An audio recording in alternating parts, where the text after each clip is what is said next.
Ramayan story. Ravan के वध के बाद भी शूर्पणखा के मन में बदले की आग धधक रही थी। जब राम ने सीता को त्यागा उसके बादल शूर्पणखा उन्हें भड़काने पहुंची। सीता ने कुछ ऐसा कहा जो हम सबके जीवन का मंत्र बन सकता है। रामायण और महाभारत की कथाएं हमने जीवन जीने की सीख देती हैं। रामायण की मुख्य कहानी तो हम सब पढ़ते, सुनते और देखते हैं। हालांकि कुछ ऐसे किस्से भी हैं जो कम लोग जानते हैं।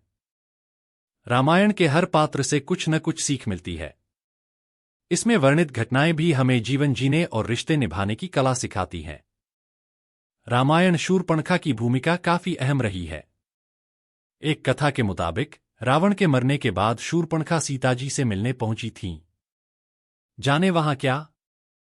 जब मिली सीता को त्यागे जाने की खबर। राम और रावण के झगड़े की जड़ शूर्पणखा थी। राणव के मरने बाद शूर्पणखा का बदला पूरा नहीं हुआ था। जब शूर्पणखा को पता चला कि राम ने सीता को त्याग दिया है, उस वक्त उसने सोचा कि सीता के जले पर नमक छिड़कने का वक्त है। घने जंगल में रह रही थी सीता। राम ने रावण का वध किया और वह अयोध्या लौटे तो उनकी प्रजा ने सीता की पवित्रता पर सवाल उठाया। पति का मान रखने के लिए गर्भवती सीता वन में रहने चली गई थीं। वह घने जंगलों में गईं जहां वाल्मीकि मिले। उन्होंने सीता को अपने पास शरण दी। जब सीता शांति के साथ वहां रह रही थी तो शूर्पणखा उनसे मिलने पहुंची। बदल चुका था सीता का जीवन। सीता का जीवन बदल चुका था। वह एक ऐसी महिला थीं जिनके पति ने इसलिए साथ छोड़ा क्योंकि वह किसी और पुरुष के घर पर रुककर आ रही थीं। इस बात से शूर्पणखा काफी खुश थी। वह उनका मजाक उड़ाने पहुंची। शूर्पणखा ने भरे सीता के कान। शूर्पणखा ने सीता के पास जाकर उन्हें याद दिलाया कि राम ने कभी उसका तिरस्कार किया था। आज सीता के साथ भी वही किया।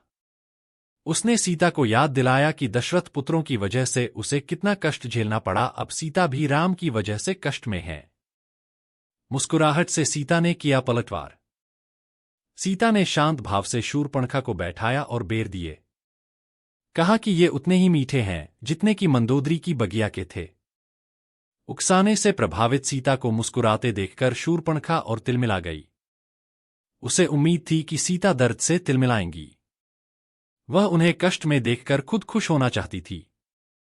क्यों की जाए प्यार के बदले प्यार की उम्मीद। सीता जरा भी दुख में नहीं दिख रही थीं। उन्होंने अपनी किस्मत और उस दर्द को स्वीकार कर लिया था।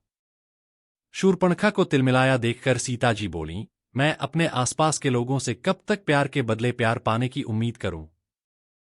सीता ने दी बिना शर्त के प्यार करने की सीख।